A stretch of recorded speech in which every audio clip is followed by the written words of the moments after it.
할렐루야, 반갑습니다. 사랑합니다. 축복합니다. 하나님께서 오늘 귀한 주일에 놀라운 은혜를 허락하여 주실 줄 믿습니다. 비전홀에서 또한 영상으로 함께 예배드리는 모든 분들에게 하나님의 은혜가 임하기를 원합니다. 한번 따라 하실까요? 말씀의 지혜를 배우는 교회, 말씀의 지혜를 배우는 성도, 다시 세우고 수리하라.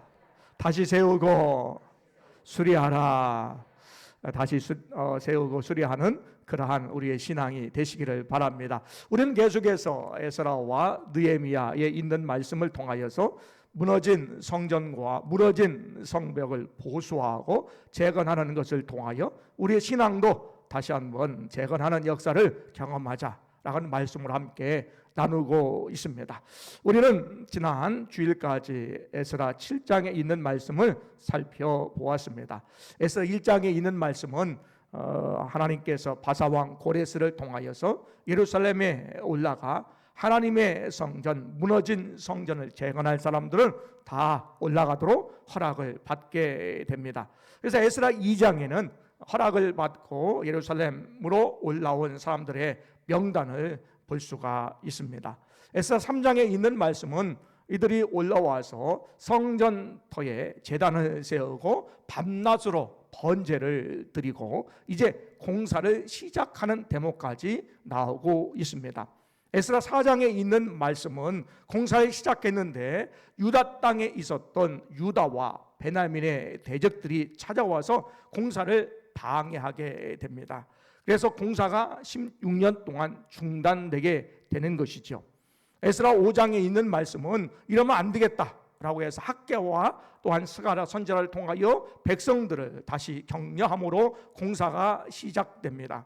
그런데 더 큰 방해가 있었는데 유브라데스 강 건너편에 있었던 총독들이 찾아와서 누가 공사를 시작하게 했는지, 누가 책임자인지를 다리오 왕에게 조서를 보내서 상소문을 보내서 그것을 확인하게 하는데 방해를 하게 됩니다. 그런데 6장에 있는 말씀에 보니까 다리오 왕이 그것을 다 확인한 이후에 그것이 사실이었고 또한 선왕이 그것을 허락했던 것을 확인한 이후에 오히려 강 건너편에 있었던 총독들은 거기에 얼씬도 하지 말고 오히려 도와주고 또한 왕에게 바칠 세금을 다 성전 건축하는 데에 최선을 다해서 지원해 주라 라고 그렇게 오히려 명령이 떨어져서 이 성전이 완벽하게 완성이 되고 성전 이 봉헌식을 하게 되고 이후에 유월절을 지키게 되는 것이 6장에 있는 내용입니다. 에스라 6장과 7장까지의 그러한 기간은 60년의 시간이 걸립니다. 60년 이후에 에스라가 이제 결심하죠. 어떤 결심을 했냐면 하나님의 율법을 연구하고 준행하고 백성들에게 그것을 가르치기로 결심한 비전을 따라서 이제 예루살렘의 제2차로 돌아오는 귀환하는 일들을 기록되어 있었는데 우리가 에스라 7장을 통해서 이미 살펴본 바와 마찬가지로 에스라가 왕에게 요구한 것은 하나님의 손을 통하여 도움을 통하여 다 받게 되었다라고 고백을 하고 있습니다. 또한 이 에스라가 바벨론부터 예루살렘까지 오는 그 4개월 기간 동안에 하나님의 선하신 손을 통하여서 그가 오게 되었다라고 하는 말씀을 고백을 하게 되고 또한 7장 28절에 있는 말씀을 통하여 에스라가 우두머리들과 함께 지도자들과 함께 올라오게 된 것은 하나님의 손이 그 위에 임하여 있었기 때문에 그것이 가능했다. 하나님이 도우셨다라고 하는 것을 기록된 것이 에스라 7장에 있는 말씀입니다. 오늘 8장에 있는 말씀은 오늘 하나님께서 어떻게 그들을 인도하셨는지 또 바벨론에서 예루살렘까지 올라온 사람들의 명단이 누구인지 그 대표자들의 명단이 나오는데 1절부터 14절까지 1754명의 그러한 대표자들의 이름이 나오는 것을 우리가 알 수가 있습니다. 에스라는 바벨론에서 그가 이제 허락을 받고 예루살렘까지 올 때에 그냥 온 것이 아니었다라는 거예요. 철저한 준비의 과정 이후에 그가 예루살렘에 귀환하게 되었습니다. 어떤 것을 오늘 에스라가 준비했을까요? 세 가지 측면을 크게 살펴보면서 우리가 어떻게 하나님께 나아가야 되는지에 대한 말씀을 함께 드리려고 합니다. 에스라는 첫 번째 무엇을 준비했을까요? 인적 준비를 하게 되었습니다. 이제 왕의 그러한 허락을 받고 예루살렘에 올라오게 되었습니다. 이제 에스라가 예루살렘에 올라올 때에 함께 올라간 사람들을 모집하게 되는데, 아하와 강가에서 3일 동안 함께 올라갈 사람들을 모집을 하게 됩니다. 이 함께 올라갈 사람들 모집하는 것이 쉬운 일은 아니었습니다. 왜냐하면 처음에 제1차로 수룹바벨과 함께 올라왔던 사람들은 49,897명이었어요. 아주 5만 명 정도 되는 아주 많은 사람들이 함께 올라왔어요. 그 사람들 중에는요, 예루살렘 성전을 보았던 사람도 있었어요. 그리고 예레미야의 25장에 있는 말씀을 통하여 70년 후에 바벨론 포로에서 이제 다시 예루살렘으로 돌아갈 것이라고 하는 하나님의 약속의 말씀을 기억하는 자들이 있었어요. 그래서 그들은 이제 올라가서 무너진 성전을 재건하자라고 하는 명분이 있었어요. 제1차로 올라갔던 사람들은 그래도 어렵지만 그래도 명분도 있고, 야, 이제 올라가자라고 하는 그런 마음에 그런 부담감이 있어서 조금은 더 쉬웠을 거예요. 그런데 오늘 이제 처음에 올라왔던 사람과 비교해서 150년 이후에 제2차로 예루살렘에 올라오니까 굉장히 어려운 일이다라는 거예요. 왜냐하면 예루살렘에 돌아갈 명분이 없어요. 이미 성전이 다 재건되어 있었어요. 그리고 예루살렘에 가본 사람도 별로 없었을 거예요. 그리고 예루살렘에 대한 향수도 없었던 사람들이에요. 이제 완전히 외국의 현지화가 된 사람들이에요. 150년 그대 조상과 떨어져 있는 시간, 성전 건축이 다 끝난 이후에 80년이 지난 이 이후에 그들이 다시 올라간다는 것은 굉장히 어려운 일이다라는 것이죠. 그래서 1754명, 가족과 합치면 한 5,000명 되는 인원이라 할지라도 상당히 어려웠다라는 거예요. 모집에 어려운데 더구나 더 어려운 것은 뭐냐면 함께 올라갈 레위인들이 없었다라는 거예요.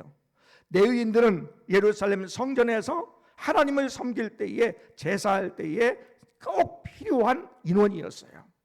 그들이 예루살렘에 함께 올라가야 하나님께 예비하며 또한 에스라가 가졌던 비전 3가지를 성취할 수 있었어요.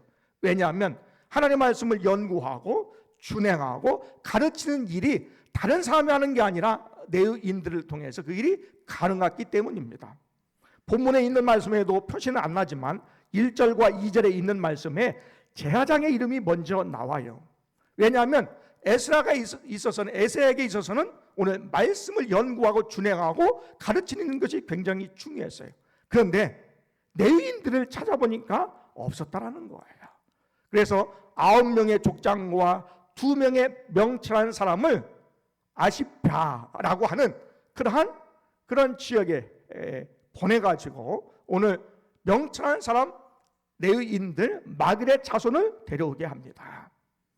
오늘 명철한 사람을 세우게 되었고 명철한 레위인들을 데리고 왔다라는 거예요. 그래서 그들은 38명이었고 레위인들을 도와주는, 우리가 1장에서 한번 살펴봤는데 느드님 사람이라고 하는, 원래 이스라엘 사람들이 아닌데 가나안에 여호수아가 왔을 때에 그들이 몰래 속임으로 그들이 종족이 멸하지 않고 이 이스라엘 백성 가운데 편입이 되었던 느딘인 사람들이 함께 오게 되었는데 그들이 220명이었습니다. 이제 에스라가 인적인 준비를 하게 되었습니다. 그냥 예루살렘에 올라가자 막 올라가는 것이 아니라 인적인 준비를 통해서 누가 가야 되는 건지, 어떻게 가야 되는 건지 조직을 경비하고 그 중에 명철한 사람들을 세워서 함께 올라가게 되는 준비를 하게 되었다라는 것이죠. 두 번째, 에스라가 준비를 했는데 물적 준비를 하게 되었습니다. 오늘 에스라가 예루살렘에 올라가는, 그 바벨론부터 예루살렘 올라가는 그런 길은 상당히 어려운 길이었어요. 가면서 왕을 통하여서 그들이 예루살렘에 가져가야 할 물건들이 있었어요. 이게 뭐냐면 예루살렘의 성전에서 무너질 때에 느부갓네살이 가져왔던 성물들이 있었어요. 그리고 예루살렘 성전과 필요한 일들을 위해서 왕을 통하여서, 귀족들을 통하여, 또 귀환하지 않는 사람들이 준 예물이 있었어요. 그 예물을 가지고 와야 됐어요. 누가? 귀환하는 사람들이 그 예물을 가지고 와야 되었다라는 거예요. 그 무게가 자그만치 은 같은 경우에는 25,000kg이었어요. 그리고 그 은의 재료 이런 것들은 3,750g이었고, 금도 3,750g이었고, 이 금잔, 금그릇 같은 이런 것들은 168g이었어요. 그리고 그 값어치가 얼마나 되냐면, 은은 현재 시세로 제가 계산한 아닌데 책을 보니까 한 15억 정도가 되고, 금은 자그마치 1,900억 원 되는 값어치가 있는 것을 이 귀환하는 사람들이 가지고 운반해야 되었다라는 거예요. 엄청난 무게였습니다. 엄청난 값어치가 있는 것을, 물적인 이 자원을 누가 어떻게 운반할까? 그래서 24절에 있는 말씀에 24명의 족장들과 그 외의 사람들이 그것을 운반하게 하였다라는 거예요. 예루살렘 성전에 올라가는 것이 그냥 대충 하는 것이 아닙니다. 하나님의 일을 하겠다고 하는 것이 대충 하는 것이 아니라 철저하게 준비를 했다는 거예요. 철저하게 인적인 준비를 하였고 물적인 준비를 하였다라는 것입니다. 그러면서 28절에 있는 말씀에 이 물건을 이동시키는, 운반하는 사람들에게 뭐라고 얘기하면, 너희들은 거룩한 사람이다 라고 이야기합니다. 그 말은 뭐냐면, 너희들이 하는 일이 거룩한 일이다. 너희가 거룩해야 된다. 하나님께, 거룩한 하나님께 드린 예물은 거룩하기 때문에 이 운반하는 일은 거룩한 것이다 라고 상기시켜 준다라는 거예요. 교회 안에 여러 가지 물건이 있습니다. 피아노도 있고 기타도 있고 여러 가지 물건들, 여러분이 앉아 계신 의자도 있죠. 그런데 다른 곳에 있는 거하고 교회에 있는 거하고는 다른 게 있어요. 뭐냐면 하나님을 위해서 쓰임 받을 때 그것을 성물이라 이렇게 이야기합니다. 그래서 함부로 이동시키거나 함부로 사용하거나 함부로 다루어서는 안 된다라는 거예요. 왜냐하면 귀하기 때문에, 왜? 거룩하기 때문에 그렇다라는 것이지요. 이 거룩한 물건을, 하나님께, 거룩한 하나님께 드린 거룩한 물건을 거룩한 임무를 띈 사람들이 거룩하게 되었고 거룩하게 그 일을 감당해야 된다는 사실을 가르쳐 주고 있습니다. 여러분들도 하나님의 놀라운 일에 사용받는 거룩한 도구가 되는 여러분 되시기를 원합니다. 에스라는 오늘 인적인 준비를 철저히 했습니다. 물적인 준비를 철저히 했습니다. 세 번째, 오늘 에스라는 영적인 준비도 게을리하지 않았습니다. 3일 동안 아하와 강가에서 사람을 모집했습니다. 3일 동안 모집하고 오늘 12일에 떠났기 때문에 8일 동안 그가 금식을 선포하고 기도하게 되었다라는 거예요. 무엇을 오늘 에스라가 기도하게 되었을까요? 오늘 본문을 통해서 우리가 알게 됐는데 21절에 있는 말씀에 우리와 우리 어린 아이들을 위해서 기도하고 소유물을 위해서 기도했다라고 말씀하고 있습니다. 안전을 위해서 기도했다라는 거예요. 오늘 바벨론부터 예루살렘까지 약 1,400km의 이 거리에 그러한 이동의 그런 4개월 동안의 이동 거리가 있습니다. 그 가운데에 만날 여러 가지 위험에 대해서 안전함을 위해서 기도했다라는 것이지요. 두 번째 기도한 내용이 있습니다. 소유물이라는 것이죠. 그들이 가져가야 될 것이 무엇일까요? 그들이 가져가야 될 것이 오늘 엄청난 양의 그런 금, 은과 그릇들이었어요. 성물들이었어요. 그것을 잘 보존하는 것이 필요합니다. 어떤 사람들은 그것을 뺏으려고 하고 강탈하기 위해서 매복하려는 사람도 있었을 거예요. 그것을 잘 간수하는 것이 필요합니다. 또한 대적들에게서 이 소유물이 안전하게 지키는 것이 필요했습니다. 그래서 대적에게서 안전을 위해서 그들은 또한 지도가 필요했습니다. 세 번째, 어떤 것을 기도했을까요? 그들이 거룩한 사명을 감당하기 위해서 기도했다라는 거예요. 여러분, 우리가 그냥 쉽게 15억이고 1900억이다 라고 쉽게 숫자로 들었지만 엄청난 값어치가 있는 성물이잖아요. 여러분, 손에 만져보고 본 적도 없는 돈, 본 적도 없는 값어치가 있는 물건이에요. 가져가다 혹여나 이거 살짝 좀 빼낼까? 라고 하는 마음도 있을 수가 있죠. 그런데 그들은 끝까지 그 사명을 감당해야 됐어요.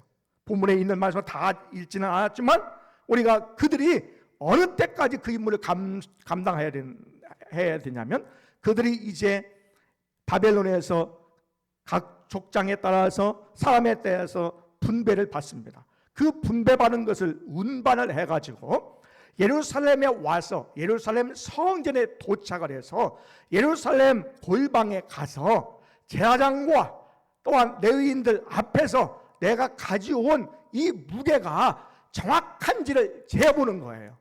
맞춰보는 거예요. 그래서 다 전달하는 데까지가 의무입니다. 그것이 사명이에요.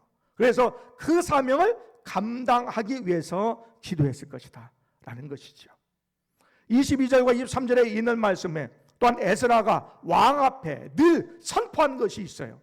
뭐라고 선포했냐면, 우리 하나님은 선하신 손을 가지고 계신 분이기 때문에 우리 모두가 하나님을 찾는 사람들에게 선을 베푸시고 하나님을 배반하는 자에게 권능과 진노를 내리신다 라고 왕에게 늘 얘기했어요.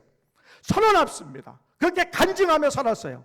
그러니까 예수 믿지 않은 사람에게, 이방 사람에게, 늘 옆에 있는 사람에게 우리 하나님은 선하신 분입니다. 이 선하신 하나님의 손이 하나님을 찾으면 하나님께서 선하게 인도해 주십니다 라고 그렇게 선포하며 살았어요. 그런데 말이지요, 혹시 오면서 대적이 있으니까, 그리고 혹시 매복한 사람이 있으니까 안전을 위해서 보병 좀 내주시고 또한 마병 좀 내주셔서 우리가 안전하게 걸어갈 수 있도록 도와주세요 라고 이야기하기가 부끄러웠다는 거예요. 얘기할 수가 없었죠. 왜? 평상시에 그렇게 선포했으니까. 말을 안 했으면 좀 괜찮은데 말을 했어요. 그렇게 하나님은 선하신 분입니다. 하나님의 선하신 분이 다 지켜주실 것입니다. 역사하실 것입니다 라고 선포를 하며 살았으니까 이제 도움은 어디로부터? 하나님으로부터만 와야 되는 거예요. 그러니까 왕에게 얘기도 하지 않고 그가 기도했다는 거예요. 기도밖에 없었다라는 거예요. 그래서 오늘 에스라는 금식을 선포하고 8일 정도 그가 예루살렘으로 떠나기 전까지 기도하며 나아갔다라는 것입니다. 인도에서 한인교회를 하면서 남자분들 한 8명 정도 함께 성경 공부를 하게 되었습니다. 어느 집에 성경 공부를 하는데 이제 성경 공부를 하고 이제 나눔의 시간이 있죠. 어떻게 생각하십니까? 어떻게 결정했습니까? 결심했습니까? 라고 하는데 어떤 분이 그러는 거예요. 이제는 저는 블랙머니를 사용하지 않겠습니다. 이 말은 뭐냐면 뭐 사업하시는 분들 우리나라도 그런 경우가 많이 있었지만 좀 더 돈을 좀 옆으로 좀 주면, 아니면 언더 테이블에서 돈을 이 책상 밑으로 주는 돈들이 있잖아요. 이 돈들을 사용하지 않겠다고 얘기하는 거예요. 근데 인도는 조금 더 어려운 부분이 좀 있거든요. 그래서 일 처리가 좀 돈이 있으면 좀 쉽고, 그 다음에 이 통관 절차, 배로 들어오는 거, 또한 비행기로 들어올 때에 이 물건이 통관 절차가 좀 돈이 좀 사용되면 좀 수월하게 진행되는 경우가 있고 또 많이 요구하는 부분도 있음을 알게 됩니다. 그런데 이분이 본인은 그렇게 하지 않겠다고 그러는 거예요. 했다는 거죠. 과거에 안 하겠다고 얘기하는 거예요. 저는 깜짝 놀랐어요. 그리고 덜컹했어요. 뭐냐면 그분은 종업원이 한 2,000명 되는 그러한 아주 굴지 대기업의 법인장이었어요. 그런데 뭐 혼자 결정한다고 이루어지는 것도 아니고, 또한 이게 쉬운 일도 아니고 본사와의 한국과의 관계도 있고 한데 그렇게 얘기하니까 덜컥 겁이 난 거예요. 제가 성경 공부 인도하다가 제가 말씀을 함께 나누면서 이게 얼마나 이게 여러분에게 지금 얘기하지, 이게 보통 이게 마음의 부담이 든 게 아니에요. 제가 얼마나 기도할게요. 너무너무 힘들었어요. 마음의 부담감이. 왜? 말씀대로 우리가 살겠다고 공부를 했고, 또한 결심을 했는데 안 되면 어떻게 해요? 사업이 망하면 어떻게 해요? 문제가 되면 어떻게 해요? 통관이 안 되면 어떻게 해요? 그러니까 기도했어요. 그런데 참 감사하게도 다행스러운 건 뭐냐면, 하나님께서 역사하셔서 이 적자 기업이 흑자로 돌아섰고, 그분이 그런 결과를 통해서 이 유럽의 법인장으로 발령이 났어요. 잘 돼가지고 그러면서 참 감사했던, 야 다행이다 저는 생각을 했어요.